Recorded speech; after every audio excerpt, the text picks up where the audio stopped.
শুনতে চাই যে আপনাদের নিজেদের বা প্যানেল থেকে কর্মসূচি কি ধরনের প্রোগ্রাম আপনারা ছাত্রদের সামনে নিয়ে যাচ্ছেন যার ভিত্তিতে তারা আপনাদেরকে ভোট দিতে পারে আগামী 1 বছরের জন্য? ফরহাদ, আমাদের এখানে প্যানেলের ডাইভার্সিটিগুলো দেখলে বোঝা যাবে যে সামনে কি 3 মিনিট করে।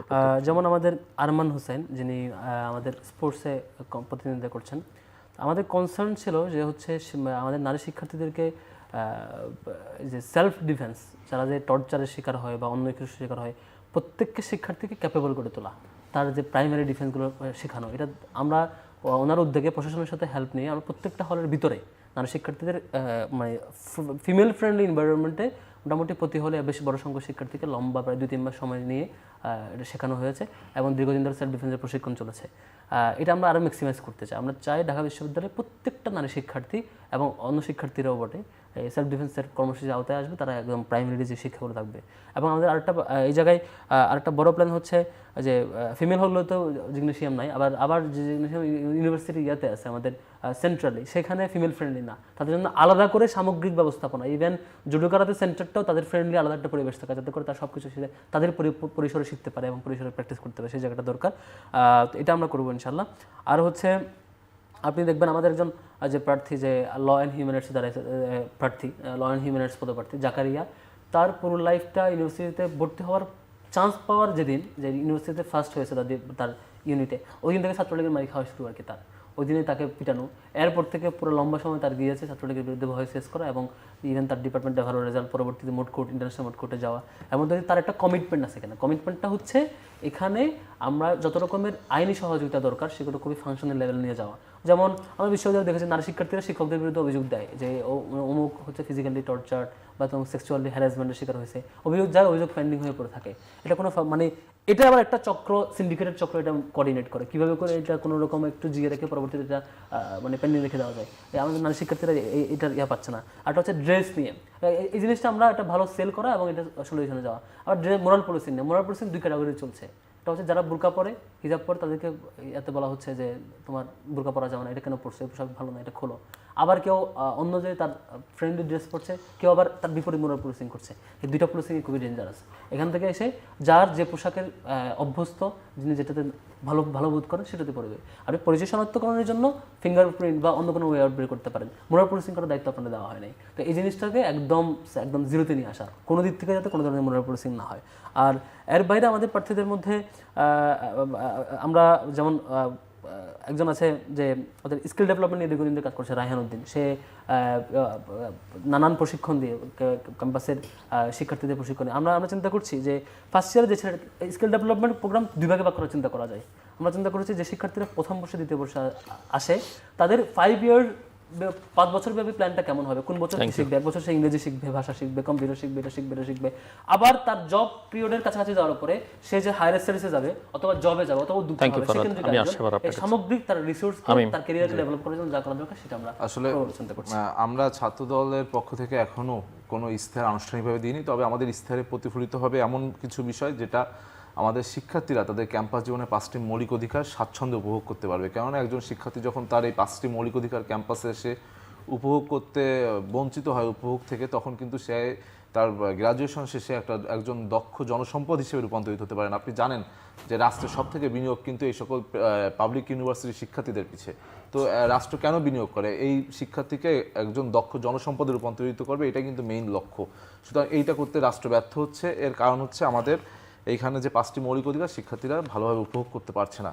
ঠিক একইভাবে আপনি জানেন আমাদের প্রথম বর্ষের এবং দ্বিতীয় বর্ষের শিক্ষার্থীদের সমস্যা হলো আবাসন এবং খাদ্য সংকট। আবার আপনি 3rd ইয়ার বা 4th ইয়ার বা মাস্টার্সের শিক্ষার্থীদের সমস্যা হচ্ছে তারা ক্যারিয়ার ওরিয়েন্টেড চিন্তাভাবনা করে। তো আমাদের একজন শিক্ষার্থী যখন প্রথম বর্ষে আসবে, তার কিন্তু ভালো মানের খাবার থেকে সে বঞ্চিত হয়। সুতরাং এই ভালো মানের খাবার নিশ্চিত করার জন্য আমরা বিশ্ববিদ্যালয় প্রশাসনের সাথে কথা বলে ডাকসুর তত্ত্বাবধানে যদি ভর্তুকির প্রয়োজন হয় বিশ্ববিদ্যালয় প্রশাসনের সাথে আমরা সেই দাবি তুলব। একইভাবে যদি সঠিক মনিটরিংয়ের অভাবে আমরা নিম্নমানের খাবার পাই, সঠিক মনিটরিংয়ের জন্য কিন্তু আমরা দাবি তুলব। ঠিক একইভাবে আপনি জানেন যে আমাদের ক্যাম্পাসের যারা নারী শিক্ষার্থী রয়েছে তারা ঢাকা শহরে বিভিন্ন প্রান্তে টিউশনি করাতে যায়। সেই ক্ষেত্রে এছাড়াও বিভিন্ন কাজে যায়, সেই ক্ষেত্রে তারা বিভিন্ন সময় কিন্তু বিভিন্ন সমস্যার শিকার হয়। সেই ক্ষেত্রে তারা একটা কাজ করে, সেটা হচ্ছে তারা যে আমাদের জানাবে বিশ্ববিদ্যালয়ের বন্ধুদেরকে তারা একটা নির্দিষ্ট কোনো গ্রুপ বেছে নেয়, কিন্তু সেটা লেন্দি প্রসেস। এই জন্য আমরা ঢাকা বিশ্ববিদ্যালয় ডাকসুর তত্ত্বাবধানে ঢাকা বিশ্ববিদ্যালয় প্রশাসনের সাথে কথা বলে একটি হেল্পলাইন চালু করব, যেখানে আমাদের ঢাকা বিশ্ববিদ্যালয় ক্যাম্পাসের নারী শিক্ষার্থীরা ঢাকার যে কোনো প্রান্তে যখন যে কোনো সমস্যার সম্মুখীন হবে তারা যেন তাৎক্ষণিক প্রতিকার পায়। ঠিক একইভাবে একটি নারী বান্ধব ক্যাম্পাস নিশ্চিতকরণের জন্য আমরা আমাদের ক্যাম্পাসে নারীদের পোশাকি স্বাধীনতা থেকে ব্যক্তি স্বাধীনতা নিশ্চিতকরণের জন্য যা যা করণীয় সেগুলোই আমাদের ইশতেহারে মূলত প্রতিফলিত হবে। মেঘমালার আমি যেটি বলবো সেটি হচ্ছে আমাদের যেই প্যানেল এবং আমাদের যে ইশতেহার তা মূলত হবে ক্যাম্পাসকে একটা ভারসাম্যপূর্ণ এবং গণতান্ত্রিক ক্যাম্পাস হিসেবে গড়ে তোলার ইশতেহার। আমরা বলতে চাচ্ছি ডেমোক্রেটিক একটা ক্যাম্পাসের কথা, আমরা বলতে চাচ্ছি ইকুইটেবল একটা ক্যাম্পাসের কথা, যেখানে ছাত্র শিক্ষকের যে সম্পর্ক সেই সম্পর্কে আরও অনেক বেশি ইকুইটেবিলিটি থাকবে। আমাদের এখানে শিক্ষার্থীরা মূলত শিক্ষকদের দাস হিসেবে পরিগণিত হয়। আপনি একটা বিশ্ববিদ্যালয়ে শিক্ষার্থী হিসেবে প্রবেশ করেন, কিন্তু আপনার আত্মসম্মান থাকবে এরকম কোনো প্রক্রিয়ার মধ্য দিয়ে আপনাকে নেওয়া হয় না। এই জন্য আমরা দেখতে পাই প্রথম বর্ষে যেই শিক্ষার্থীটি একটা বিশাল পরিমাণে প্রতিবন্ধকতামূলক পরিবেশ ফেস করে একটা কঠিন ভর্তি পরীক্ষা দিয়ে একটা বিশ্ববিদ্যালয়ে আসলেন, পরবর্তীতে সেই শিক্ষার্থীটির আর পড়াশোনার বিষয়ে কোনো আগ্রহ থাকছে না। কেন?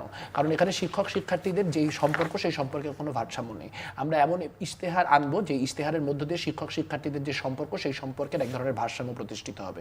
একই সঙ্গে আমরা ক্যাম্পাসে নারী পুরুষের অধিকারের ক্ষেত্রে ভারসাম্য চাই। এটা কিভাবে হতে পারে যে একই বিশ্ববিদ্যালয়ে যারা পুরুষ শিক্ষার্থী তারা যদি ক্যাম্পাসের বাইরেরও হন, তারা কোনো একটা ছেলেদের হলে রাত 2টার সময় প্রবেশ করতে পারেন, অথচ একজন নারী শিক্ষার্থী তিনি যদি একটা অন্য হলের হন বা কোনো একটা নির্দিষ্ট হলের অনাবাসিক শিক্ষার্থীও হন, তিনি সেই হলের আবাসিক না হলে সেই হলটিতে প্রবেশ করতে পারেন না। কাজে নারী এবং পুরুষের যেই ধরনের সাংস্কৃতিক এবং সামাজিক বৈষম্য নানানভাবে তৈরি করে রাখা হয়েছে, আমরা সেগুলোর বিরুদ্ধে লড়াই করব।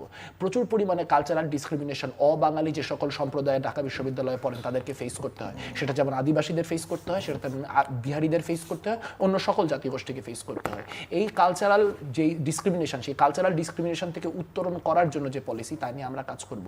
এবং আমরা মৌলিকভাবে যেহেতু আমরা খাদ্য এবং বাসস্থানকে একটা রাষ্ট্র প্রদত্ত দায়িত্ব বলে মনে করি, কাজে আমরা কোনো রকম খয়রাতির মধ্য দিয়ে না, কোনো অ্যালামনাই অ্যাসোসিয়েশনকে দিয়ে না, অন্য কোনো রিসোর্স মোবিলাইজেশনের মধ্য দিয়ে না, বরং বিশ্ববিদ্যালয় প্রশাসনকে কিভাবে তার বাজেটের মধ্যে এই জিনিসগুলিকে নিশ্চিত করতে বলা যায় তাই নিয়ে কাজ করব। এবং মোস্ট ইম্পর্টেন্টলি ডাকসুতে যারাই যে কমিটমেন্ট করছেন সেই কমিটমেন্টগুলো প্রাইমারিলি নির্ভর করবে ডাকসুর গঠনতন্ত্র পরিবর্তন হয় কিনা তার উপর।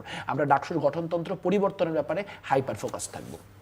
বাকির জি, আমরা এই আমাদের যে ইশতেহার এখন আমরা অফিসিয়ালি প্রকাশ করিনি, আশা করি খুব শীঘ্রই 2-1 দিনের মধ্যে আমরা সেটি প্রকাশ করব। তবে আমাদের যে মূল লক্ষ্য সেটা হচ্ছে একটি গবেষণাভিত্তিক বিশ্ববিদ্যালয় এবং একই সাথে গণতান্ত্রিক বিশ্ববিদ্যালয়ে রূপান্তর করা। তো তারই লক্ষ্যে ডাকসু হচ্ছে এবং সেখানে আমাদের নানা ধরনের প্রতিশ্রুতি বলি বা আমাদের পর্যালোচনা আছে এই ক্যাম্পাস নিয়ে। তো সেখানে আমাদের প্রধান সমস্যা যে ক্যাম্পাসে সেটা হচ্ছে সিটের সংকট। একটা আবাসিক ক্যাম্পাসে এখানে সিটের সংকট, তার কারণটা হচ্ছে আমরা দেখেছি এই সিটকে পুঁজি করে কিন্তু ফেসিবাদ হয়েছে, ছাত্রলীগ হয়েছে, তারা এখানে তাদের ক্ষমতা প্র্যাকটিস করতো। তো আমরা সেই জন্য বলছি 1 স্টুডেন্ট 1 বেড পলিসিতে আমরা এই সিটের সমস্যার সমাধান করতে চাই এবং বিশ্ববিদ্যালয়ের এটা আসলে খুবই সম্ভব। আমাদের কাছে এটা মনে হয় যে শুধুমাত্র রাজনৈতিক সিদ্ধান্তের কারণে এই সমস্যাটা দীর্ঘদিন ধরে সমাধান করা হয়নি। তো এইবার আমাদের কাছে সেই সুযোগ আছে এবং আমরা সেটা সমাধানে কাজ করে যাব। আমরা মনে করি যে এই বিশ্ববিদ্যালয়ের একটা একাডেমিক রূপান্তর দরকার, যেহেতু আমরা একটা গবেষণাভিত্তিক বিশ্ববিদ্যালয় চাই। তো একাডেমিক যে রূপান্তর, সেখানে বিশেষ করে একাডেমিয়ার যে কিছু পলিসি সেগুলো চেঞ্জ করতে হবে।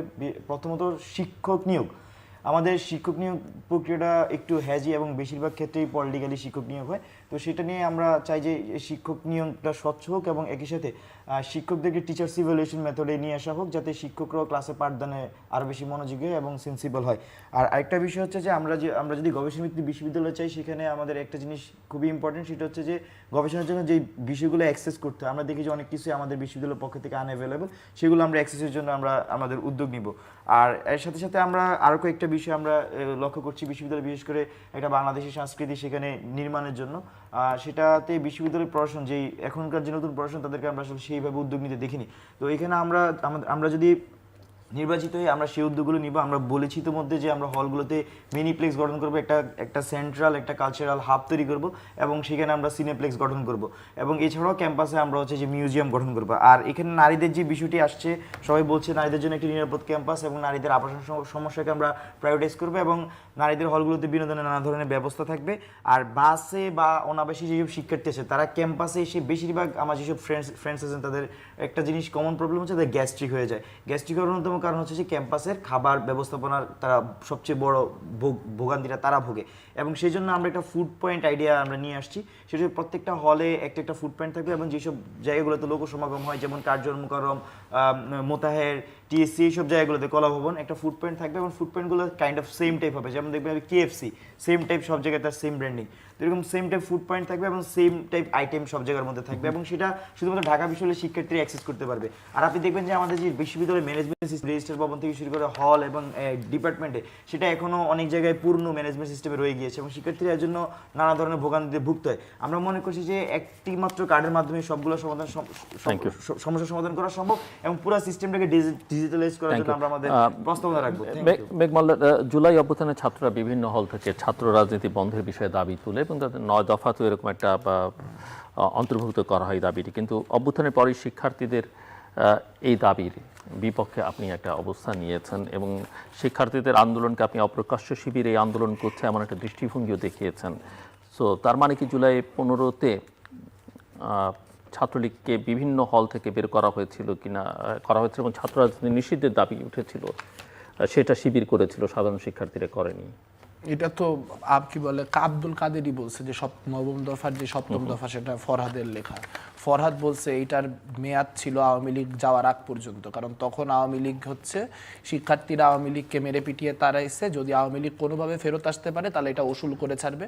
এমন হইতে পারে যে সরকার পড়লো না, যদি সরকার না পড়ে এবং ছাত্রলীগ টিকে থাকে তাহলে ছাত্রলীগ যদি কোনোভাবে হলগুলিতে ফেরত আসতে পারে তাহলে ছাত্রলীগ হচ্ছে হলগুলো আবার দখল করবে, ছেলেদের ভয়াবহ খারাপ অবস্থা হবে।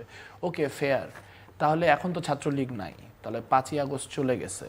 যারা বলতেছে হলে রাজনীতি চাই না, শিক্ষার্থীদের দাবি হচ্ছে হলে রাজনীতি চাই না, কোন হলে? ঢাকা বিশ্ববিদ্যালয়ের কোনো হলে গত 30 বছরে কখনো রাজনীতিবিহীন ছিল না, বা 30 বছর বললাম কেন, ঢাকা বিশ্ববিদ্যালয়ের ইতিহাসে ছিল কিনা সন্দেহ। প্রশ্নটা হচ্ছে এখানে অবস্থানটা একদম পলিটিক্যালি কারেক্ট অবস্থান।